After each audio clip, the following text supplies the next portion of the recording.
Welcome to Getting Real with John Natale, episode 19, Joining a Real Estate Team. I'm John Natale. I will be your host today to discuss a really important topic in the real estate industry, especially if you are in the newer part of your real estate career. You see so many real estate teams out there. And you may be thinking, is it worth it joining a team? Should I stay on my team? All these different things. So I'm going to highlight exactly what you should be looking for in a team if you are joining one, and things to stay away from. Again, if you are joining a team or if you're on one now and you start to hear some of the things I go over, these are some serious red flags for you. Before we dive into today's episode, I have to take a minute to thank you for listening to this podcast, for subscribing to this podcast, for continuing to help us grow our mission here at Natale and here at Getting Real. We have a pretty big mission to fundamentally redesign the real estate industry. We want it so new agents don't fail as much. Agents who are finding success don't get burnt out as much. More people can build a sustainable career in real estate and start to really redesign their life through real estate. It's a big mission, it's a grand one, and at the same time, I'm so damn appreciative that you are a part of it.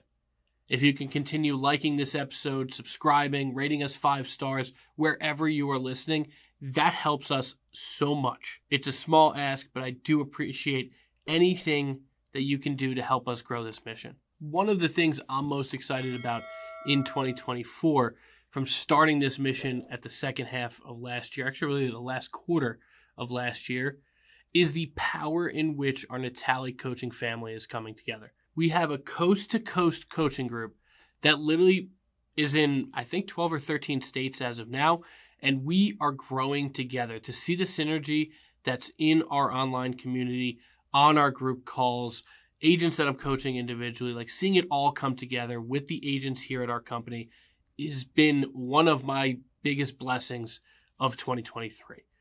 Being able to start putting it all together, and now in 2024, seeing it really start to grow, see the agent success that we're having. If you have any interest in joining that community, again, I keep the barrier of entry really, really low. It is not an ultra expensive platform to join. I keep it low so we can get more people in there, more people who want to grow, and all grow together. In the links for this episode, you will see a link to either book a call with me or just find more information on what we're doing with the Natale coaching family. So please, please, please take a look at it if you're interested, and always reach out to me if you have any questions at all. Now let's dive in to if joining a real estate team should be in your cards for 2024. Before we do that though, let's talk about real estate teams in general. Where they kind of started, how they morphed, and what they look like today. Real estate teams really became a concept, let's say post-2008, as we came out of the financial collapse, out of the terrible housing market that was 2008, 2009, 2010, 2011, really founded in one company in particular, Keller Williams, was this team concept.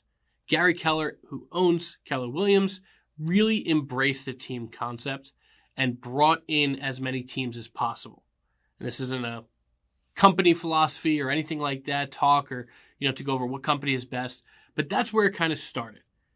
And what happened was you had rainmakers who were, just agents that were really crushing it, that brought in a ton of business themselves. These rainmakers had too much business for them to do individually. So they'd bring on agents.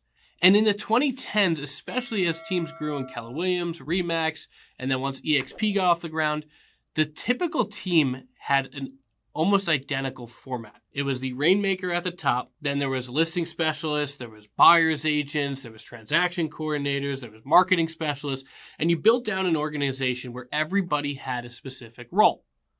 Now, what happened? Realistically, as we got out of the 2010s into the COVID boom, you saw that things start to change dramatically. And I had started my real estate team in late 2018, 2019, and I knew this was coming. And I said to myself, if transactions go one way or the other, things get more competitive, that you could have one specific role where an agent can only be counting on listings or an agent can only be a buyer's agent. I knew that we had to grow our agents to be well-rounded. Yeah, some could be more focused towards listings or more focused towards buyers. But plugging people into specific roles worked for a very short period of time in the mid-2010s. After that, it was way too outdated. So you saw more of a team-rich concept. So a lot of these companies kind of cut overhead from the company standpoint and let teams run almost kind of what I do, own a company within their umbrella. And that's what really started to change things to the current day team. The current day team is all about leads, support, and training. Now, if you're considering a team and you don't have those three foundations where the team leader, whoever owns the team, runs the team, is able to share how they're providing leads, support, and training to you, it's an automatic no. But let's talk about some of the reasons to join a team. If you are a newer agent and you've tried, prospecting, you've tried social media, and things just haven't panned out for you just yet. Maybe you've even fallen into, I think it was episode 17, the new agent trap. Joining a team is not necessarily a bad thing for the early stages of your career. The reason being is you get into someone's network that has done it before. And you possibly get in the network with other people that are in the same stage as you, and you all grow together. Being on a team is not 100% always the wrong choice, especially if you are in need of something to stay in this business. If the skills you've obtained so far haven't been able to attribute to any sort of success, and you haven't gotten a bunch of listings, a bunch of buyers, you've reached out to your sphere, and you need leads, it's not a bad thing to join a team as a stopgap in order to get leads and not have to pay upfront for them. Now, here's where the next big piece of what you should be getting out of a team is that support. So does that team, do they have a great leads program, do they also have the support that makes your life easier? So does that mean they have a great CRM that keeps in contact with your contacts, your sphere of influence, the leads that they're providing? Do they have a transaction coordinator? Do they have a real easy deal flow? So you're not sitting there trying to worry about contracts and bringing everything all together and, all this stuff that's just way over your head and way over your skill set for what you actually need to be doing, which is finding people that want to transact in real estate. And the third piece, the most important, honestly, more important than leads, more important than support, is actual training. Because here's the reality of what I'm going to tell you. Nobody at the top, somebody who's running a team right now, barely any of them got there by running around after leads and not building a substantial business built off of something that brings business in. So whether that's marketing, whether that's social media, whether that's prospecting, whether that's open houses, whether that's client events, something in their business drives leads outside of paid leads. Because that's mostly what the leads are that are provided by a team. They're going to be either social leads, they're going to be Zillow leads, they're going to be Realtor.com, they're going to be OpCity. Wherever they come from, they're probably going to close at 5%, no matter where they come from. Whether they call you directly, Zillow connects you, whether it's a social media ad, doesn't really matter. They're all going to close around 5%. But the team leaders who are where they are now realize maybe 5, 10, 15, 20 years ago, at one point, I cannot just wait for fish to be handed to me. I need to go out and learn how to fish. So that third piece of a team, training, is so damn important. And that's where most lack. A lot of teams provide leads, they provide support, make your life easy. But they are not in the training game to actually show you how to fish, how to go out and get business without having to pay for it or paying exuberant costs in terms of paid leads. Because not a single one of them, where they are now, got there by doing it that way. And if they had to go back, this is a great question I was asked team leaders, if they had to go back, would they do it that way? And they say absolutely not. It may not be easy to find your own business. It may not be easy to be that person that fishes, but eventually you will figure it out. And the team leader that does not train is a huge, huge, huge red flag for me.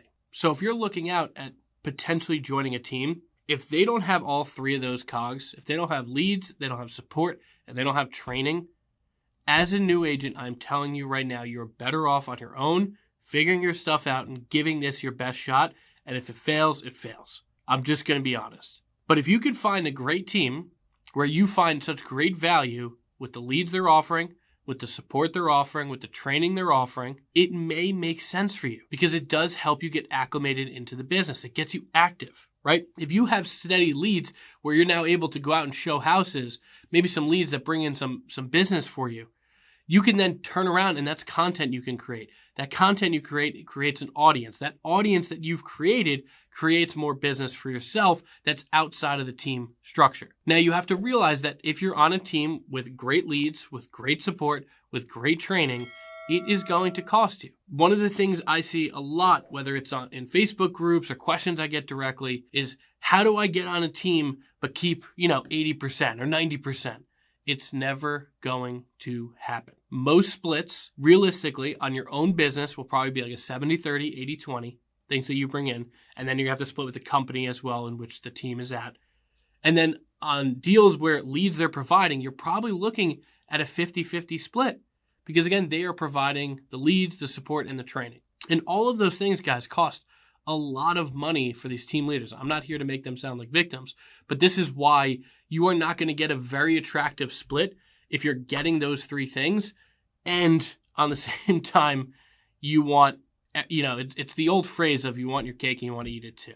In reality, you will have to sacrifice in terms of the overall dollars you are going to get if you want to trade off early in your career for the leads, the support, and the training. Now, what I see a lot of people do and the mistake they make is they just look at that first part. And they don't look at the support, they don't look at the training. So if they keep busy with the leads, that's all they look at. They don't look at what type of person that's running the team. They don't look at what type of training that person's going to offer them. They strictly just say, if they have leads, that's where I'm going to go. And what happens is you look at these teams and you see they typically have a lot of turnover. And that's the first red flag for me, is when you see a team and you ask the team leader, hey, who's the longest serving person here? Or who's been with your team the longest? And they say like 9 months, 1 year, or 2 years, and they've been running a team for 4 or 5 years, that's a red flag. If people are really getting lead support training, there should be a path for them to also go from a new agent to something more than that within their organization.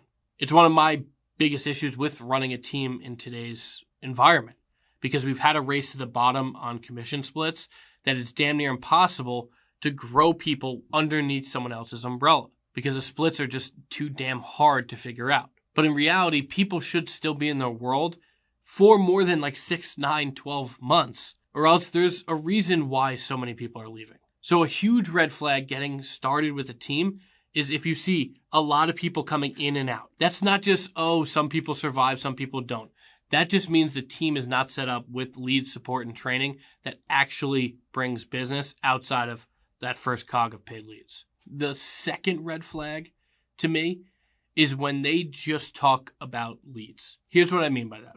A lot of team leaders, and I heard this recently, have a philosophy, have a business practice that if you keep agents busy enough with leads, that they're so damn busy, again, it's more about a volume thing. They're staying active with leads. Support and training could be there in a certain degree. However, if you keep them so damn busy with leads, they never figure out how to really last in this business without the leads. So they'll always need that team leader, or they'll always need paid leads.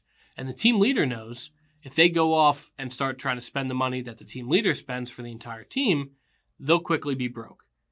Or two, they'll pivot, not do paid leads, and then they'll be out of the business. It's a horrible business practice, but so many team leaders go by it because it keeps them perched at the top without having to do as much when it comes to the transaction basis. So you have to be very careful when everything that's promoted about a certain team is all about the leads.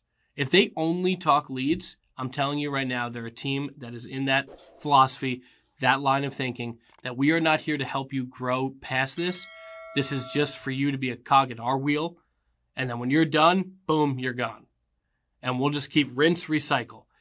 I never enjoyed a team like that. The reason I opened this real estate company is because the agents that were highly productive at my team, I realized, hey, they are not going to continue to be able to pay me as their team leader for all this stuff that I'm offering, plus pay the company in which we were at. It just doesn't make financial sense. So at a certain point, you have to take on the responsibility, and that's what I did. I opened this company to keep retaining talent, retaining talent is just as important as recruiting, if not more important. The issue I have with many team leaders is it's all 100% about recruiting, and it's mostly at a cost to whatever their paid lead service costs. So they just want to break even with all the real estate side of things so they can recruit for other things, whether it's revenue share, profit share, all these different things that companies offer nowadays to build in a substantial monthly income. So they can produce far less and still make a great living doing a lot less work. I don't blame them for that. I think it's smart in business. However, the person that's coming in, you, the listener right now, is the person that's getting used for that process. So overall, you have to be really careful with the team that you join. Because again, the first red flag, the second red flag, those are so important and so alarming to me that if people are turning over real quick and two, all the team leader is talking about is leads and nothing else, I want you just to be careful with what you are getting into. The third red flag is the team leader or the team that is not transparent about their contract. You have to be so on point with what the expectations are, what leads, what support, what training you are going to get, what your exit policy is, what policy it is with your database, where are you keeping your database, how do you operate team emails.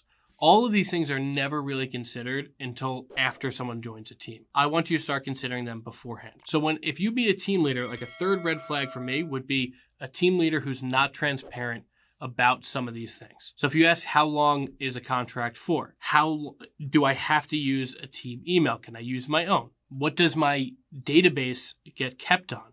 Do you have access to my database? This isn't all team leaders are bad, they're here to steal your clients or anything like that. But I find transparency helps so much in these conversations. And I think agents themselves should be asking these questions.